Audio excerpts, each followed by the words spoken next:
We're here at Club Vinyl with DJ Krust. How you doing, Krust? You don't gotta talk into the microphone, just talk. I'm all good. Cool. Okay, first question. What are some of your early influences and what made you decide to become a drum and bass producer?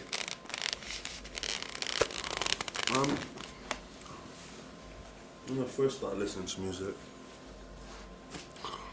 it was like two-tone music, mod music and specials and things like that.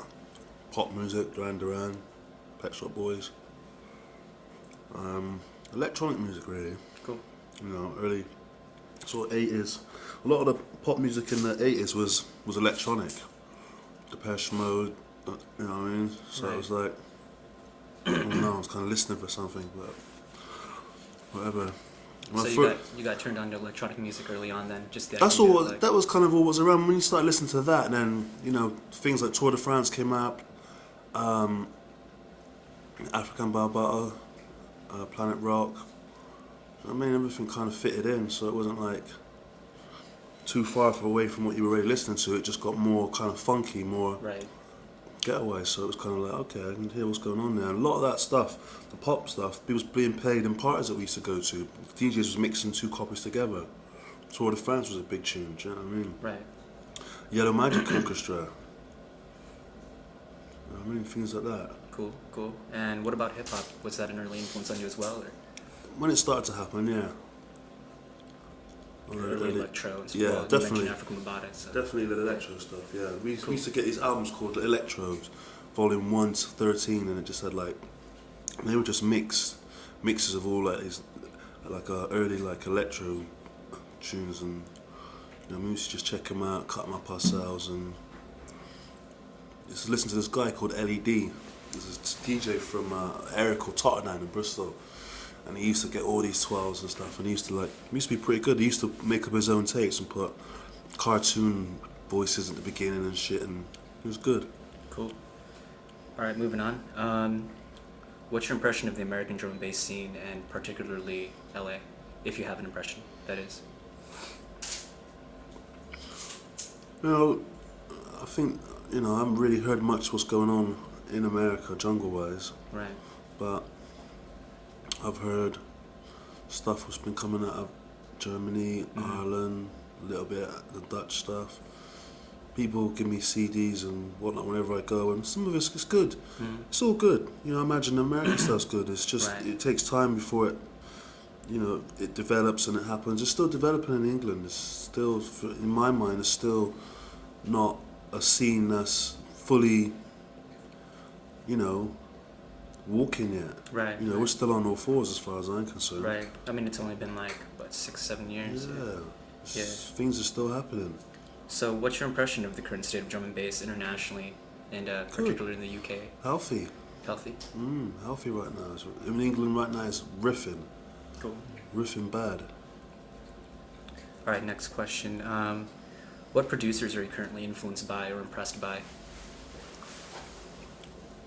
RZA, Dre, Carl Craig. Any drum and bass producers? Not really. No? I mean, I listen to drum and bass when I go out in the clubs or when I'm going out like to the cutting room and that. But Right. I mean, Dillinger and Lemon D are really creative right now. Right. What about Ed Rush and Optical? That crew? They're alright. They're alright. I mean, I listen. You know, it goes through phases. Do you know what I mean? People have their moments. Do you know what I mean? Right, right. They had theirs. We had ours. You know, it just goes through. Dillinger Right, and Lemon are having theirs right now. right, right. So it's, you know, it's just about trying to be consistent, trying to be creative, and you know. Right. So there's definitely a difference between the Bristol sound and, say, like the rest of the UK. Yeah, for real. Yeah. All right. Next question. How did you hook up with Saul Williams, and what about his emceeing style caught your attention? We kind of met through record company and through some chance meetings and stuff, and I think, you know, Saul talks about, you know, he talks about things on a world scale rather Right. than on a one-to-one, me and you type thing. And I ain't got nothing against that, but I'm definitely universal when it comes to subject matter. Do you know what I mean? And I love what he talks about. It fits in so well what I'm doing. When I heard what his style and his lyrics, I thought, fucking hell, man, I have to. Do you know what I mean? Work with this cat. Well, it's more of like it's not really traditional emceeing. It's more kind of like free flow, kind of spoken word style. Yeah, which is something new over drum and bass. So. Yeah, I mean, I'm all about that. I'm not about trying to keep anything traditional. I'm more about breaking rules and doing things that aren't supposed to be done. It's more exciting to me. Right. All right. How do you approach production? For example, when producing Coded Language, were there any solid themes that you wanted to explore? Or was it just pretty much like whatever popped into your head, you just kind of did? Yeah. Cool. I mean, the direction was...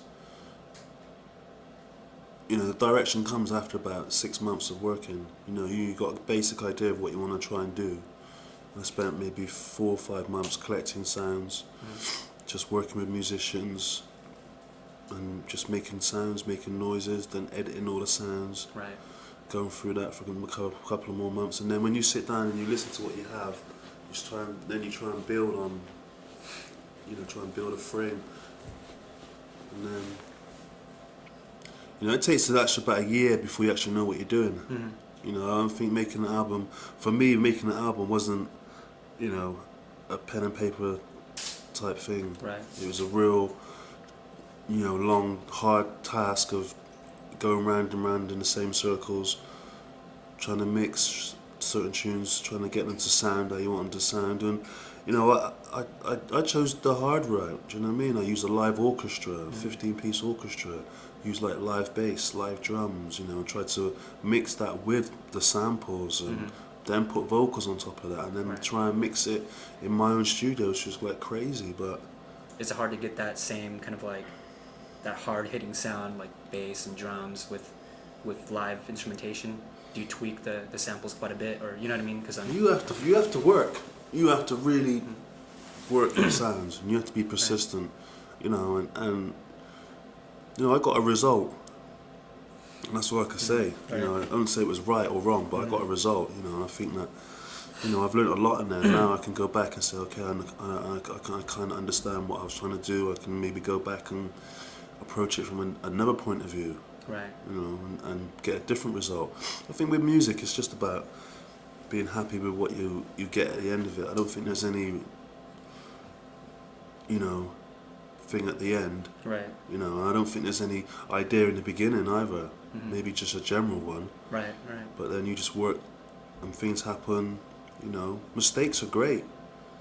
There's a few mistakes on the album which are actually part of some of the tunes. So right. So it's more of kind of an improvisational. Everything's about improvisation. Right. The whole thing. That's what drum and bass is. Is improv music. Okay, moving on. Warfare seems to be the dominating theme in a lot of your music. Why is that exactly? Because I'm living on the fucking front line. We all are, ain't we? Yeah, totally. You know what I mean? I live right in the fucking, literally in the middle of the ghetto. Right. It's a metaphor for your own personal experiences. Yeah. I mean, I've lived there. I lived in a white ghetto when I grew up, and then I moved to a black one. So I've been there all my life. That's me. So you grew up in Bristol your whole life, then, pretty much. I mean, I'm not obsessed by war, but I write about things that I know about. And I talk about things I know about. And these things are current. They're right outside my door. I open my door and it's like blam, it's in my face. Do you know what I mean? So I have to. I'm that way inclined, so I have to write about it. Yeah. But I think it's positive. You got to talk about these things. Other people don't necessarily know what's going on. I don't know what's going on in fucking LA unless I come here and see it by myself. You can't believe what you read in the paper or see on TV. In England they paint this grim picture of America. Right. Like they say, don't look up at the buildings when you're walking down the street. They know you're a tourist.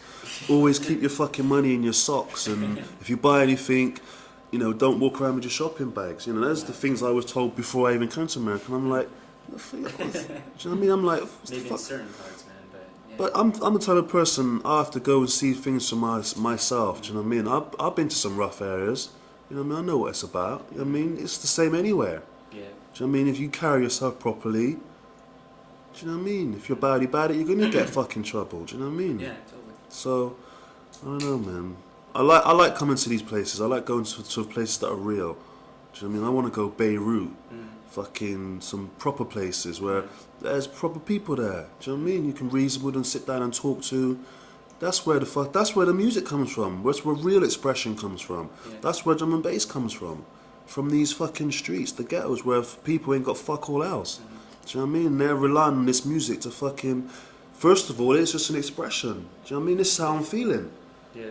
This is what I do day to day. I get up and this is how I express myself. You know what I mean? I'm making a piece of music. This is what I'm about. And after a while, it becomes something else. You start making a living out of it. And for us, we've been fortunate enough to travel the world with it. Do you know what I mean? Now I want to reverse that and go back to the places and meet these people and say what?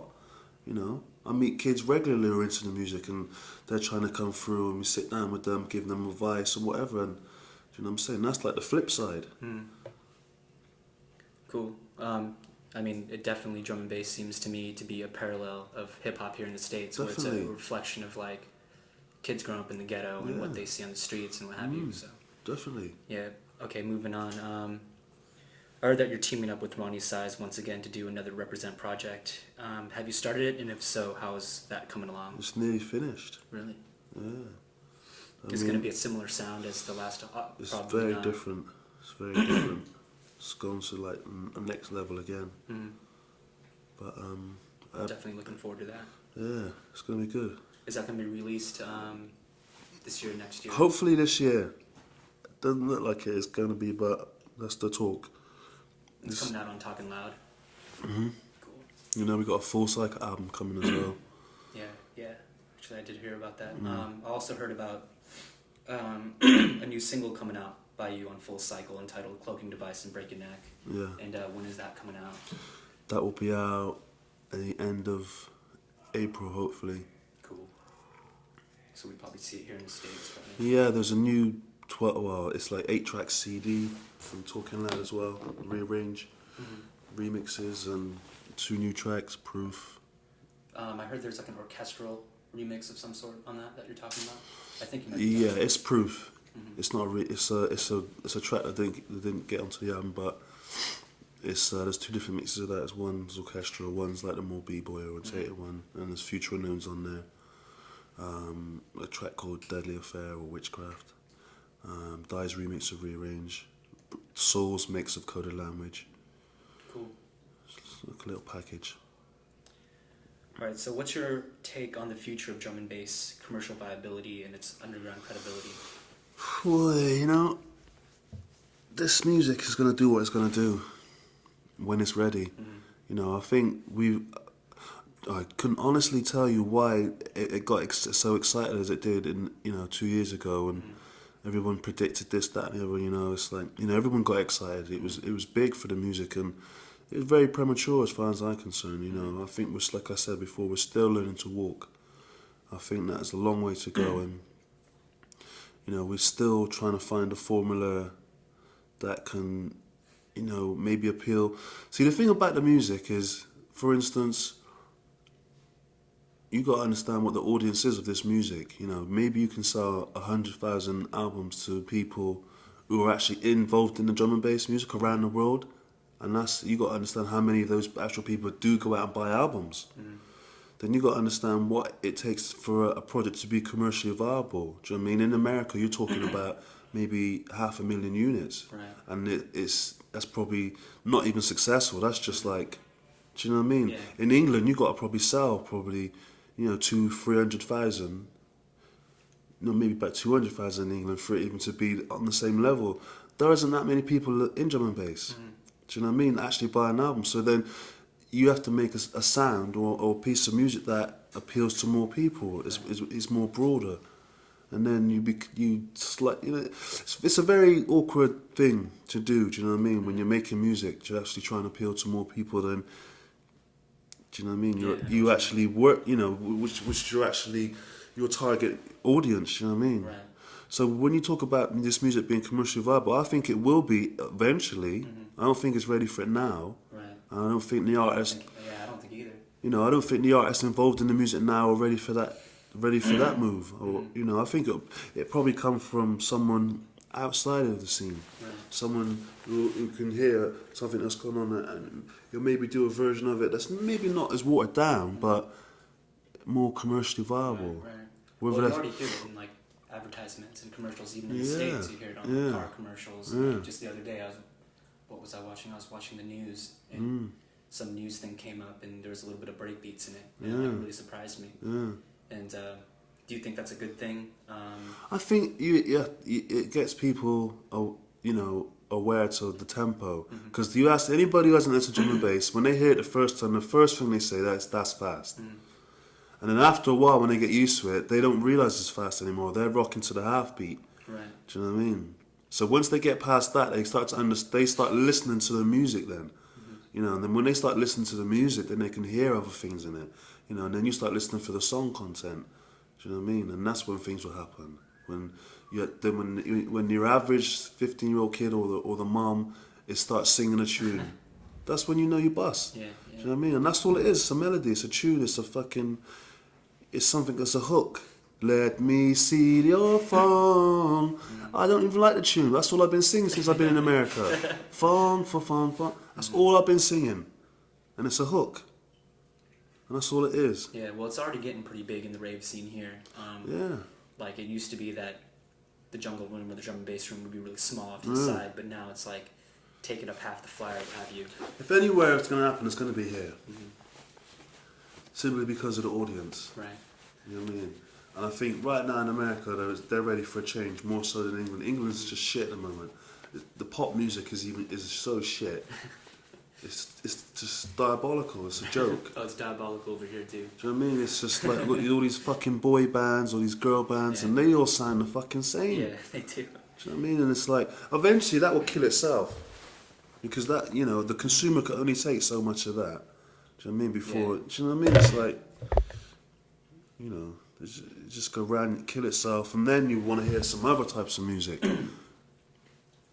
Well, Rob Playford, I heard, produced the new Sporty Spice record.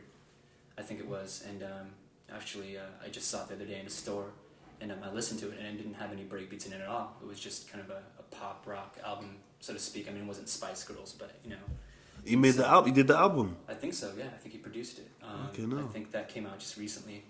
And last time he was in town, he was speaking about that. Or it was supposed to be like super secret project, but I think it was Sporty Spice. And she changed her name to like Melanie C or something like that, which is her real name, I think. But I mean, that's just an example, I guess, of drum and bass producers trying to kind of ease into a market that maybe a little bit more. I mean, we got to understand that it's going to happen. It is going to happen, whether it's now or and you got to understand the next wave of producers are already making music now. Neddy Hooper, when he started, he was with Soul to Soul. Do you know what I mean? Yeah. And before that, he was with Wild Bunch. Do you know what I mean? And now he's fucking produced Madonna, he's done film soundtracks.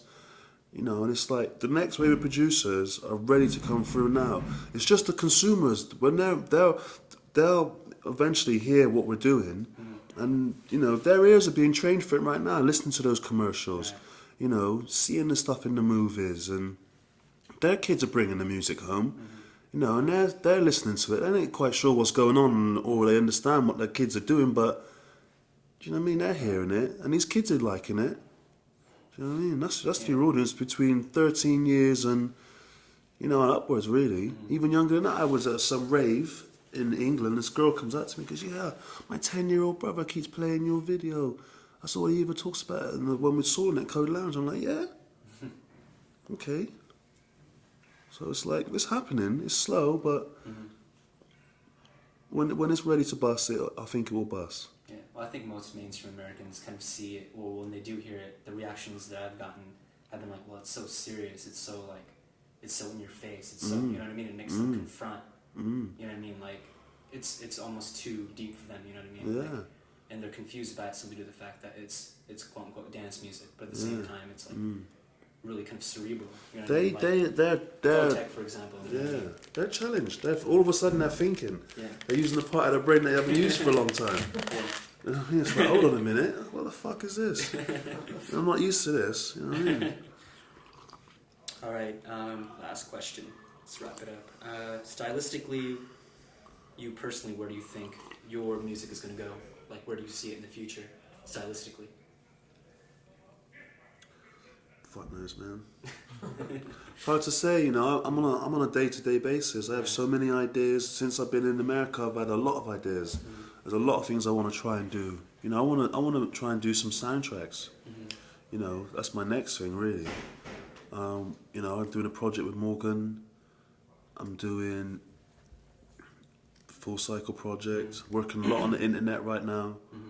We're currently trying to publish 3 magazine book things. You know, which we've been doing like sort of like photojournals for the last sort of 2 to 3 years with like a CD-ROM type thing. I don't know, man.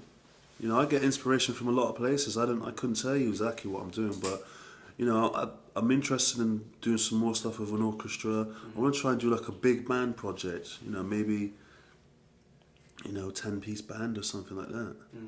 You know, maybe try and take that on. I don't know.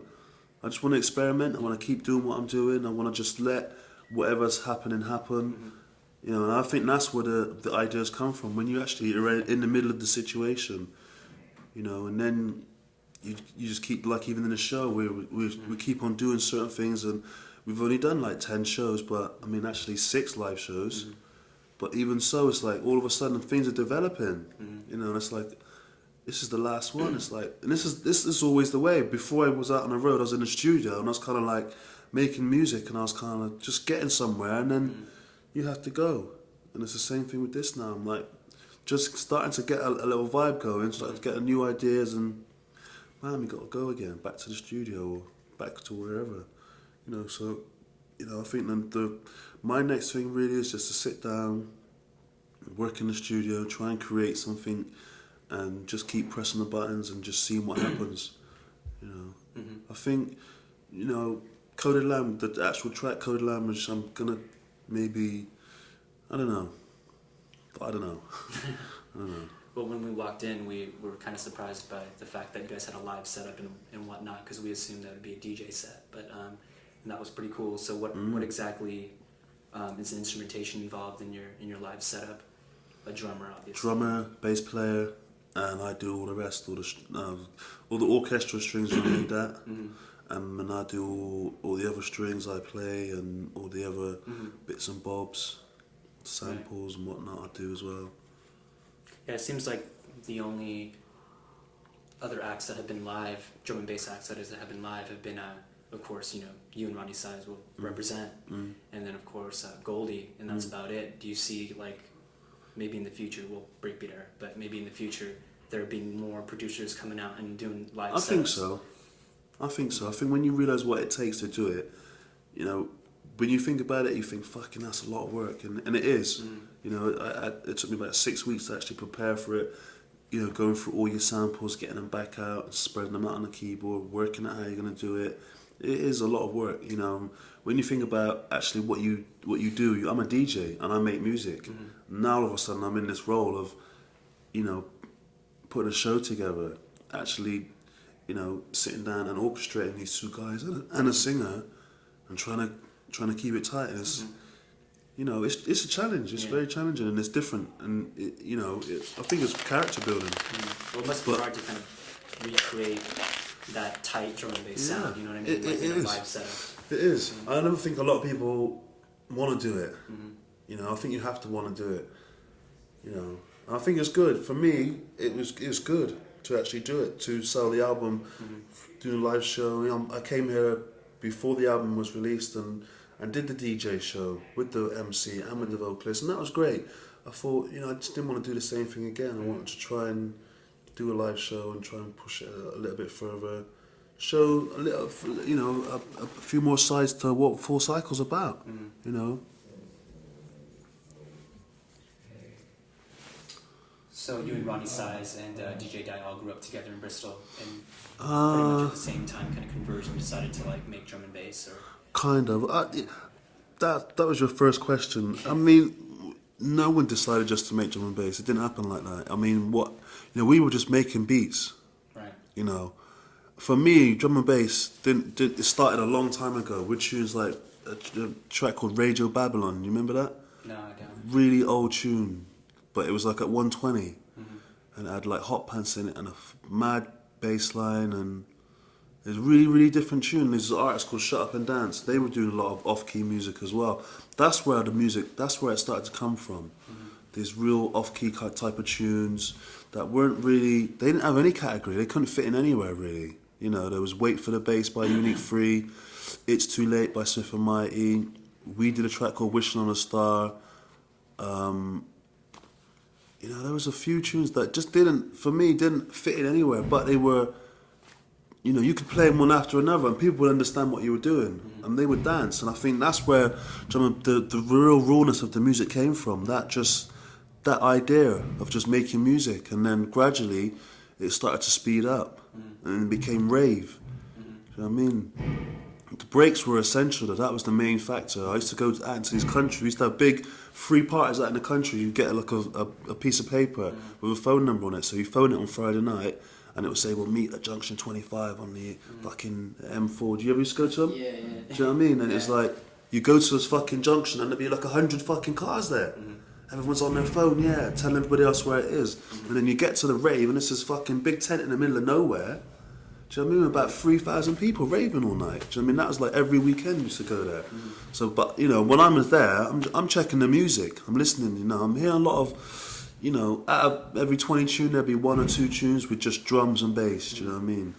And most of it was all breakbeat orientated. And then gradually, you know, we came out of that scene. And I knew Di from when he was about 14.